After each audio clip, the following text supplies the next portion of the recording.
Break के बाद एक बार फिर आपका स्वागत है। आप देख रहे हैं एक मुलाकात और हमारे साथ हैं जयपुर नगर निगम के डिप्टी मेयर मनीष पारिक जी। मनीष जी, आपने बताया कि सीईओ और मेयर का जो विवाद है उसमें कहीं ना कहीं ज़्यादा जो पार्ट है जो डिफ़ॉल्टर हैं वो मेयर हैं। लेकिन मैं आपसे जानना चाहूँगा, शायद हो सकता हमारे दर्शकों की भी ये जिज्ञासा होगी, ये जो विवाद है इससे काम कितना प्रभावित है? निश्चित तौर पे काम प्रभावित है। मैं तो कहूँगा योगेंद्र जी, मैंने नगर निगम के कर्मचारी अधिकारियों का मनोबल इतना डाउन कभी नहीं देखा जितना अभी हुआ। आप देखेंगे कि गार्ड के ठेके में बात हो गई तो गार्ड हटा दिए, सफाई कर्मचारियों की बात हुई तो वो जो श्रमिक कुशल श्रमिकों का ठेका है वो हट गया। अब कर्मचारी संसाधन कोई आने थे खरीद होने थे वो रुक गए। मतलब आप कुल मिला के आप हर्डल बन गए हैं और यही काम कर रहे हैं कि मशीनरी को एनरिच करना चाहिए, मशीनरी को ज़्यादा अच्छी बड़ी ब्रूमिंग मशीन लाओ। आप बाहर फ्रांस में घूमने जाते हो तो ये लाओ कि ज़्यादा अच्छी झाड़ू लगाएगी, ज़्यादा अच्छे लोगों को इन्वॉल्व करो, आप वो मशीनरी बढ़ाओ। वो तो करते नहीं है। एक आप देखेंगे कि इसके कारण काम बाधित हुआ और सीईओ बदलते गए बार बार, और जो सीईओ को लगता था मैं हटने वाला हूं तो वो 1 महीने पहले ही काम बंद करके बैठ जाते थे। और जो आते थे वो एक महीना तो इनसे सेटिंग करने की, रेपो बनाने की कोशिश करते थे। एक महीने बाद पता चलता था कि मेरा तो नहीं बन रहा है, तो 1 महीने बाद फिर वो। और ये जब मुखिया ऐसा हो जाता है तो उसके नीचे वाले अधिकारी तो निश्चित तौर पर होंगे। तो कुल मिला के नीचे तक ऐसा माहौल हो गया कि if you don't do anything then it is best. दूसरा, आपके पार्षद लगातार जब हाउस में आप लोग की मीटिंग होती है तो उस समय आरोप लगाते हैं कि इनके पति जो हैं मेयर साहिबा के, वो पूरी तरह से हैंडल करते हैं और उन्हीं का दखल होता है। जी बिल्कुल, इतने लोग कह रहे हैं तो बात सही है। और उसमें उसका कारण ये भी है कि एक भी घटना ऐसी नहीं हुई, एक भी बात महापौर की तरफ से ऐसी नहीं आई कि जिससे जाहिर होता हो कि ऐसा नहीं है। घर पर फाइल क्यों मंगानी? अगर आप निर्दोष हैं, अगर आप सही कह रहे हैं तो ऑफिस में काम करिए, आप राउंड टेबल करिए साहब, उसमें ये फाइल, इसको पैसा होना चाहिए, इसको भुगतान होना चाहिए, इसको नहीं होना चाहिए। अरे ठेके बुलाओ ना, ये तो बताओ यहाँ सड़क बननी चाहिए। अभी महापौर, आप बताइए योगेंद्र जी, अगर महापौर जी कहेंगे कि 100 करोड़ की सड़कें बनाओ तो पार्षद विरोध करेंगे क्या? अधिकारी विरोध करेंगे क्या? वो अधिकारियों को तनख्वाह फोकट में जा रही है। वो हमारे को जो नुकसान हो रहा है वो यही हो रहा है कि 75% जो बजट है वो तनख्वाहों में जा रहा है, और उन तनख्वाहों का इस्तेमाल इसलिए नहीं हो रहा है कि आपके विकास कार्य 20 करोड़ के हो रहे हैं, और उसी तनख्वाह में अगर आप 250 करोड़ के विकास कार्य करा लोगे तो तब उसकी तनख्वाह का वैल्यू मिलेगा। अभी वो तनख्वाह भी यूं ही जा रही है, और इसलिए इसको निकम्मापन वहां आ गया है। और जो बात मैं कहूंगा आपको कि इसमें दखल के पीछे यही होता है कि जो वहां मैदान में मौजूद है, अगर महापौर को यहाँ काम करना है तो उसको सोचना पड़ेगा कि मुझे ये सब पार्षदों को साथ लेके चलना है। लेकिन कोई आदमी बाहर बैठ के चला रहा है तो निश्चित तौर पर वो तो यही कहेगा पत्थर फेंको, उनको तो यही रहेगा। तो इसलिए ऐसा लगता है कि इनके सारे एक्शन ऐसे हैं जिसमें कोई अकाउंटेबिलिटी नहीं है। उसमें यह बात नहीं है कि इसका प्रत्युत्तर अगर आएगा तो मेरा क्या होगा, ऐसा विचार नहीं है। इसका मतलब ये निश्चित तौर पर बाहर से डायरेक्टेड है, और जो व्यक्ति वहां मैदान में फेस नहीं करना है वो तो उल जलूल बातें ही करेगा। और इनके जो एक्शन थे वो ऐसे थे जिससे बिल्कुल साबित होती है कि इनका दखल ज्यादा है। अच्छा, दूसरा एक चीज बताएं कि जो पार्षद हैं आरोप लगाते हैं कि मेरा काम नहीं हो पा रहा है, तो वास्तव में जो एक सेवा की भावना से जो उन्हें चुना जाता है जनप्रतिनिधि को, और ये स्थानीय निकाय हैं, तो निश्चित रूप से डेवलपमेंट की अगर बात करें तो सबसे बड़ा हिस्सा इन्हीं का होता है, क्यों डायरेक्ट अटैचमेंट पब्लिक से इन्हीं का होता है। पार्षद का, एमएलए का भी हो सकता है कि बड़ा कद है लेकिन ज्यादा दूर होते हैं। तो आपको क्या लगता है कि एमएलए की तरह एक फंडिंग व्यवस्था हो जो एमएलए लेड, एमपी लेड जो मिलती है, उस तरह से पार्षद का भी हो? कभी कुछ इस तरह के कोई प्रपोजल या कभी आप लोगों की मीटिंगें होती हैं, इसमें से कुछ प्रपोजल पर चर्चा हुई? जी, पिछले 3 बोर्ड से बीजेपी का बोर्ड था तो ये विषय आया था कि बहुमत से ही चूंकि महापौर चुनते थे, तो स्थिति ये थी कि हर पार्षद को अपने एरिया में 20 लाख, 25 लाख, 30 लाख रुपए निश्चित अमाउंट का तय किया गया था, और ऐसा होता भी था। तो 5 साल तक लगातार, ताकि उनके एरिया में 1-2 करोड़ के काम हो जाए। ये तो अपने स्वयं की एक मतलब आम सहमति से किया था, लेकिन गवर्नमेंट के इस तरह एक्ट के अनुसार गवर्नमेंट में नहीं, लेकिन ये तो हमको ही बजट तय करना है। ये आप देखेंगे कि हम सेल्फ सफिशिएंट है इस मामले में, कि हम ये तय कर लें कि ये जो विकास कार्य का मद है इसको ऐसे खर्च किया जाएगा, और इसीलिए आम सहमति से, सर्वानुमति से ऐसा होता था। पहली बार ऐसा हुआ है कि जो कोई एरिया में पर्टिकुलर अमाउंट, कुछ एरिया तो ऐसे है जहाँ पे 10-15 लाख रुपए का भी काम नहीं हुआ और कुछ जगह 3-4 करोड़ का हो गया। तो ये गड़बड़ आई है, ऐसा मानता है उसमें। जी बिल्कुल। और मनीष जी देखिए, आप पार्षद हैं, स्थानीय निकाय के पूरे सिस्टम से आप वाकिफ हैं, किस तरह से काम हो रहा है पूरा जानते भी हैं। ऐसी क्या चीज़ देख रहे हैं कि वास्तव में जिसकी जो सिस्टम तो बना हुआ है लेकिन उसका पूरी तरह से कोई लाभ आम जन को नहीं मिल पा रहा है और जिसमें सुधार की गुंजाइश, ऐसा क्या चीज़ देख रहे हैं? जी बिल्कुल सही बात है कि बहुत एनर्जी है यहाँ पे, बहुत सारा फंड है, बहुत सारे संकल्प हैं और रूल्स हैं, रेगुलेशन है, एक्ट हैं, उसका कोई सड़क पर आना नहीं हो पा रहा है प्रैक्टिकल। और हालत ऐसी हुई है कि परकोटे की सड़क तो नगर निगम बनाएगा, बाहर की सड़क जेडीए बनाएगा, जो गवर्नमेंट भी उल जलूल फैसले कर रही है। और उसके पीछे ये स्थिति है कि एक महापौर वो नहीं समझ पा रही है कि मेरा खेल खत्म हो चुका है, मुझे लोग मानते ही नहीं है कि मैं बाधा बन के खड़ी हूं वहां, उनको ये समझ ही नहीं आ रहा है। और वो ऐसे बिल्कुल अनजान, मुझे क्या करना है, अकाउंटेबिलिटी नहीं है। मतलब सबसे बड़ी बात, अरे कांग्रेस पार्टी वाले नाराज हो रहे हैं, कांग्रेस के पार्षद धरने दे रहे हैं, वहां गधों को गुलाब जामुन खिला रहे हैं, वो नहीं समझ आ रही। बीजेपी के पार्षद पूरी पूरी रात के धरने दे रहे हैं, वहां बैठे हैं, आपके हर जोन पर धरने हो रहे हैं, आपको गांधीगिरी के जरिए विरोध किया जा रहा है।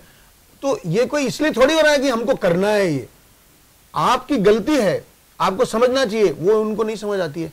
और कि मैं तो इनोसेंट बन जाएंगे तो इनोसेंट हो जाएंगे, ऐसा थोड़ी है। लेकिन उन्होंने इस बारे में कोई सिंसियर प्रयास नहीं किया। मनीष जी, आपने एक बार शुरू में ही अपनी जब बात हुई तब कहा कि ना मैंने उनसे टॉकिंग टर्म्स नहीं है उनके साथ में, लेकिन आपको लगता है कि जयपुर का विकास इससे बाधित हो रहा है? तो कहीं ना कहीं किसी को झुकना, या गांव में जैसे अपन कहते हैं आम भाषा में कि चल छोटे बाप का आप ही बन जाओ, तो कभी इस तरह की पहल करके आपने पहल की कि हाँ यार काम बाधित हो रहा है, मैं जाकर के मेयर साहब से मिल लेता हूँ और काम किसी भी तरह से डेवलपमेंट हो, जयपुर का डेवलपमेंट हो, जयपुर का फायदा हो, तो ये धारणा कभी आपने विचार की? नहीं बिल्कुल, ये रोज बात होती है योगेंद्र जी। हमारे कमेटी के जो चेयरमैन बने हैं वो सब कमेटियां काम करें ठीक से, इसके लिए अगर महापौर जी माहौल बनाती हैं तो निश्चित तौर पर बीपीसी में जो फाइल पास होनी है, अगर महापौर जी के जानकार की या कांग्रेस के कार्यकर्ता की फाइल पास होनी है, वो भी उसी होनी है। अगर झाड़ू लगनी है तो वही सफाई समिति के अंडर में काम जो हो रहा है उसी के तहत उनके मोहल्ले में भी झाड़ू लगनी है। इसलिए ये तो यहाँ पूरे साधन है कि समन्वय से काम हो। नहीं, मेरा सर सवाल ये कि आपने कभी पहल की क्या उनसे चर्चा करने की कि विवाद खत्म होने चाहिए? बहुत बार किया, हमने उनको कहा कि आप ये मुखिया हो यहाँ के, आप हमारी महापौर हो, आप इस तरह के माहौल बनाओ कि यहाँ पे ठीक से काम हो। लेकिन उन्होंने इसमें बिल्कुल रुचि नहीं दिखाई, क्योंकि उनको इससे लाभ नहीं हो रहा है। जो मुझे लग रहा है कि इस बारे में उनको लग गया है कि जैसे तैसे अखबारों में छप के और अपना वो करके मैं नेता हो जाऊंगी तो मुझे यहाँ पे सड़क बन जाए, इससे कोई लाभ नहीं होने वाला है। जब उनको शुरू में ये लग गया, इसके कारण से गड़बड़ हुई। आज भी मैं कहता हूँ सारे चेयरमैन पूरे ठीक से काम कर रहे हैं, सब समितियों की बैठक हो रही है, वो सब लोग काम कर रहे हैं, अधिकारी काम कर रहे हैं, इस माहौल में डिस्टर्ब नहीं करें, वो यही सबसे बड़ा सहयोग है। लेकिन वो वहाँ पे हर्डल खड़े करती हैं, क्वेश्चन खड़े करती हैं, एफआईआर दर्ज हो करना चाहती हूँ मैं, वो उसमें शिकायतें करती है। मुख्यमंत्री जी के पास इतनी बार गई, वो फंड लाने के लिए कितनी बार गई कि बजट नहीं है हमारे पास, हमें पैसे दो, या जेडीए को हमारा काम क्यों दे रहे हो, ये तो पूछना चाहिए उनको। वो ये पूछने नहीं गई, वो ये कहने गई इस सीओ को हटाओ नहीं तो मैं इस्तीफा दे दूंगी। ये कोई आचरण है? अब इसको भी हम अच्छा बताएं, नहीं साहब बहुत अच्छा आचरण है, बेचारी के साथ बहुत बुरा हो रहा है, तो ये तो गलत बात है। मैं ये कहना चाहता हूँ योगेंद्र जी की एक डिसेंट वे है, वो निश्चित तौर पे है, वो भी चुनी हुई प्रतिनिधि हैं, उनका हम सम्मान करते हैं, लेकिन वो काम नहीं करेंगी और हम उनको पुरस्कार देंगे, ये नहीं हो सकता। हमारा दोहरा रोल है बीजेपी का, एक हम नगर निगम ठीक से काम करें, ये भी जरूरी है, और नगर निगम में गलत बात हो, भ्रष्टाचार हो, उसका विरोध हो, ये भी हमारा काम है। अदरवाइज हमारा दोहरा रोल हम निभा रहे हैं, अब वो सिंगल रोल नहीं निभा रही हैं, उनका सिंगल रोल है। दूसरी बात यह भी है कि उनकी सरकार ने पावर दी, उनकी सरकार ने वापस ले ली, हम क्या करें इसमें? अच्छा मनीष जी, एक चीज बताएं कि आप राजनीति में वर्कर के रूप में काफी साल से काम कर रहे हैं, अब एक जनप्रतिनिधि के नाते हैं, सार्वजनिक जीवन है ये भी एक तरह से राजनीति में आना भी, तो व्यक्तिगत जीवन, परिवार आपका अपना और सार्वजनिक जीवन कितना सफर करता है इससे?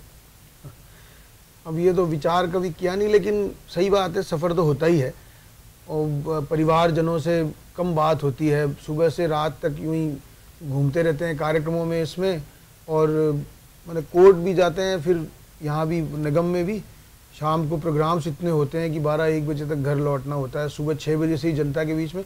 तो बच्चों से और परिवार से, माताजी पिताजी से बातचीत नहीं होती है। ये अलग बात है कि मैं संयुक्त परिवार में ही रहता हूँ पुरानी बस्ती में, तो सब रिश्तेदार नातेदार जानकार वहाँ रहते ही हैं, लेकिन मेरा कोई ज़्यादा रोल उनकी ज़िंदगी में नहीं है कि इनको मैं फैसला करूँगा। उसमें मेरी जो घर पे फैसला वो पत्नी और पिताजी और यही कर रहे हैं। उनको ज़रूर फील होता होगा कि इसमें जनता को जो समय दिया जाता है वो ज़्यादा है और हमारे लिए कुछ ही ध्यान नहीं देते, हो सकता है। पर ना तो किसी ने शिकायत मुझसे की अभी तक, ना मुझे ध्यान नहीं आया अभी तक। जब राजनीति में आया, हर आदमी की एक इच्छा शक्ति होती है कि मैं आज चैनल में अगर मैं जर्नलिस्ट की भूमिका अदा कर रहा हूँ तो मेरी भी अपनी कुछ इच्छा शक्तियाँ होंगी। इस तरह से आप राजनीति में आए तो कुछ इच्छा है आपकी? नहीं, अब सही बात तो है कि मैं छात्र राजनीति में था, उसके बाद मेरे को बीजेपी में मीडिया इंचार्ज में बना, उसके बाद में एक किताब का संपादक हुआ। ऐसे लगातार मेरे को काम मिला और भारतीय जनता पार्टी में जो नेता हमारे रहे वो सब ने दृष्टि मुझ पर रखी कि ये व्यक्ति काम कर रहा है, तो मुझे आगे से आगे मौका मिला। पार्षद का टिकट भी दिया और दोबारा भी फिर टिकट दिया, फिर महापौर भी बनाया। तो मुझे लगता है कि भारतीय जनता पार्टी एक ऐसा संगठन है जिसमें कार्यकर्ता को अपने आप ही वो पिक कर लेते हैं अगर आपकी यूटिलिटी है। मैं समझता हूँ कि जो इतने सारे लोग हैं उनमें सबको कोई ना कोई काम और सबको सेटिस्फेक्शन का अगर कहीं रास्ता है तो वो बीजेपी में तो मुझे मिला है। और मैं इसलिए सेटिस्फाई हूँ कि अगर मेरा कोई रोल आगे होगा तो जो हमारे माननीय भंवरलाल जी शर्मा साहब हैं, वसुंधरा राजे जी हैं, अरुण जी चतुर्वेदी हैं, और भी सब हमारे नेता हैं, हमारे विधायक सब, मोहनलाल जी, कालीचरण जी, राजपाल जी हैं, अपने घनश्याम तिवारी जी हमारे नेता हैं, और ये अशोक परनामी जी हैं। ये सब लोग मिलकर अगर इनको लगेगा मनीष का कोई रोल है तो निश्चित तौर पर मेरे को मौका देंगे। ये जरूर है कि मैंने को जो काम मिला हुआ है वो मैंने प्रामाणिकता और ईमानदारी से करने की कोशिश की है। ये तो बात तो ही कि एक ईश्वर और की मेहरबानी रही, आपका अपना जो एक कैरेक्टर है उसकी बदौलत समझिए। लेकिन राजनीति में यदि आपको अवसर मिलेगा, मेरा आखिरी सवाल आपसे ये, तो क्या करने की इच्छा है आपकी? मौका अगर मिलता है, आज मान लो आपको डिप्टी मेयर बने, कल को बड़ा मौका मिलता है आपको, तो क्या ऐसी इच्छा शक्ति है कि राजनीति में मैं आया हूँ, ये मेरा मिशन है, इसको मुझे पूरा करना है?